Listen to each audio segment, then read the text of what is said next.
할렐루야, 다선이 커뮤니티 매일 묵상 함께 하겠습니다. 믿음과 행함 세 번째 시간, 시련을 대하는 두 번째 원리란 제목으로 오늘 묵상 함께 하겠습니다. 야고보서 1장 5절에서 8절입니다. 너희 중에 누구든지 지혜가 부족하거든 모든 사람에게 후히 주시고 꾸짖지 아니하시는 하나님께 구하라. 그리하면 주시리라. 오직 믿음으로 구하고 조금도 의심하지 말라. 의심하는 자는 마치 바람에 밀려 요동하는 바다 물결 같으니 이런 사람은 무엇이든지 주께 얻기를 생각하지 말라. 두 마음을 품어 모든 일에 정함이 없는 자로다. 계속해서 야고보 장로는 시련을 대하는 원리에 대해 말씀하고 있습니다. 오늘 본문을 읽으며 우리가 예상할 수 있는 두 번째 원리를 알 수 있습니다. 무엇입니까? 보시는 대로입니다. 바로 기도입니다. 믿음으로 행하고 살아간다는 것은 시련이 찾아왔을 때 기도하라는 것입니다. 오늘 본문 5절은 너희 중에 누구든지 지혜가 부족하거든 이라 말씀하고 있습니다. 여기서 지혜가 부족하다는 것은 앞에 문맥을 볼 때 무엇입니까? 우리에게 인내할 수 있는 지혜가 부족하다는 것입니다. 더 나아가 인내할 수 있는 믿음이 부족하다는 것입니다. 이 지혜라는 말은 유대인들에게 있어서 너무나 중요한 말입니다.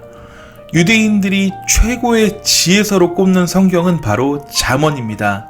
그 잠언 1장 7절에는 하나님을 경외하는 것이 지혜의 근본이라고 선언합니다. 그러므로 야고보 장로가 말하는 지혜가 부족하다는 말은 믿음이 부족하다라고 바꿔도 크게 이해하는 데는 부족함이 없습니다. 시련 앞에 어렵고 넘어지려고 할 때 믿음을 가진 성도가 사용할 수 있는 가장 강력한 무기가 있다는 것입니다. 야고보서에는 지혜 이야기가 다시 등장합니다. 지혜는 종류가 두 가지라는 것입니다. 어떤 지혜가 있습니까?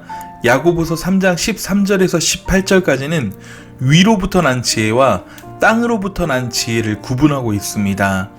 땅에 속한 지혜는 정욕적이고 마귀적입니다.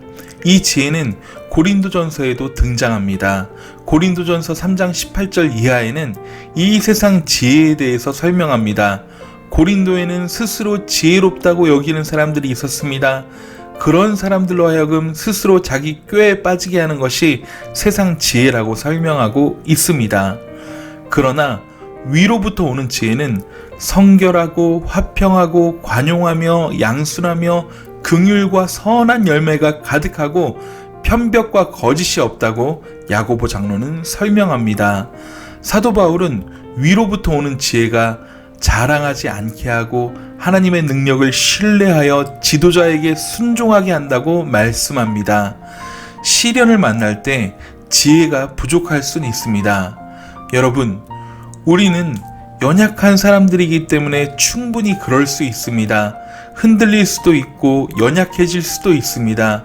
그러나 그때 믿음으로 살아가는 사람, 행함이 있는 믿음의 사람이 택하는 방법은 무엇이라고 하는 것입니까? 야고보 장로가 제시하는 두 번째 원리, 기도입니다. 이 기도를 붙잡으십시오. 5절을 한 번 더 보겠습니다. 너희 중에 누구든지 지혜가 부족하거든 모든 사람에게 후히 주시고 꾸짖지 아니하시는 하나님께 구하라. 그리하면 주시리라. 이렇게 말씀합니다.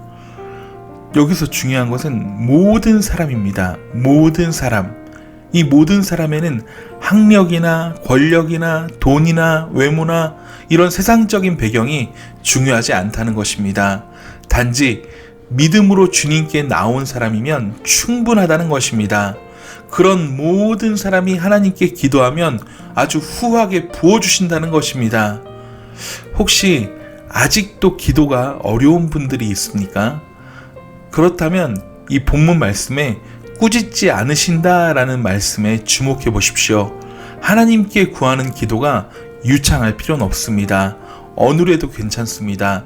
좀 느려도 상관없습니다. 문제는 우리의 중심입니다. 이 중심을 보시고 하나님께서는 그 기도에 응답하십니다.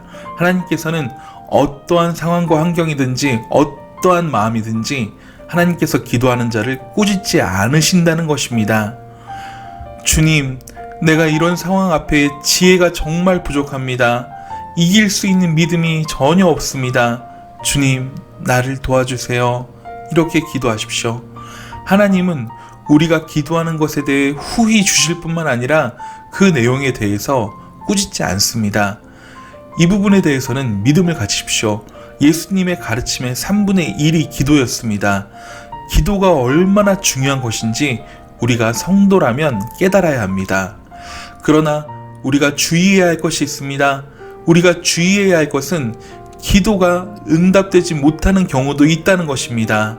그 경우가 어떤 경우입니까? 바로 두 마음을 품은 것입니다.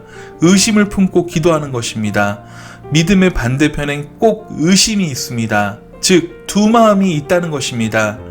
여러분, 지혜라는 것은 두 믿음 사이를 오락가락하는 것이 아닙니다. 하나님으로부터 온 지혜는 두 마음이 아니라 한 마음을 품는 것입니다. 오직 주께만 의지하고 전심을 다해 기도하는 것입니다. 그러므로 야고보 장로는 응답되지 않는 기도에 대한 중요한 단서를 두 마음이란 단어를 사용해 말씀해주고 있는 것입니다. 우리가 만일 두 마음을 품는다면 바람에 밀려 요동하는 바다 물결 같은 믿음이라고 말씀하고 있습니다. 이런 사람은 주님으로부터 아무런 응답을 받을 수가 없습니다. 여러분, 이 기도의 출발점은 하나님으로부터 온 지혜입니다. 이 지혜로 구한다는 것은 믿음의 시련이 닥쳐왔을 때 진심으로 하나님의 도우심을 구하는 기도를 하라는 것입니다. 저는 개인적으로 다윗을 참 좋아합니다. 정말 전적으로 하나님께 의지하고 기도했던 사람입니다. 다윗이 무수한 시련의 날들을 지나는 동안 끊임없이 하나님께 기도했던 그 시편들을 묵상하면서 기도의 힘이 무엇인지 보게 됩니다. 하나님은 다윗에게 엄청난 시련을 주셨습니다. 그리고 그 시련을 믿음으로 견딜 수 있는 힘 또한 허락하여 주셨습니다. 그리고 기도할 수 있는 지혜와 은혜를 주신 것입니다. 그래서 다윗은 위기의 순간마다 하나님께 아뢰면서 그 어려움들을 이겨나갈 수 있었던 것입니다. 나의 하나님, 나의 하나님, 내가 이렇게 하리이까 말리이까 늘 기도했던 다윗의 모습, 이러한 모습이 저와 여러분의 모습이 되어야 합니다. 여러분, 이 기도란 것, 이것은 하나님을 전적으로 신뢰하는 사람의 것입니다. 오늘 이 야고보 장로가 제시하는 믿음으로 행하며 살아가는 두 번째 원리는 바로 온전한 믿음의 기도입니다. 믿음은 생활입니다. 믿음은 행함입니다. 그러므로 믿음으로 산다는 것은 시련에 대한 올바른 생각을 정리하는 것에서 시작된다는 것을 기억하시기 바랍니다. 우리가 이 세상의 광야와 같은 삶에서 여러 가지 일들을 만납니다. 여러 가지 다양한 시험들을 만납니다. 우리가 그 앞에서 시련을 당할 때 이 시련이 정금같이 우리를 빚으시기 위한 하나님의 섭리인 줄 깨달으시기 바랍니다.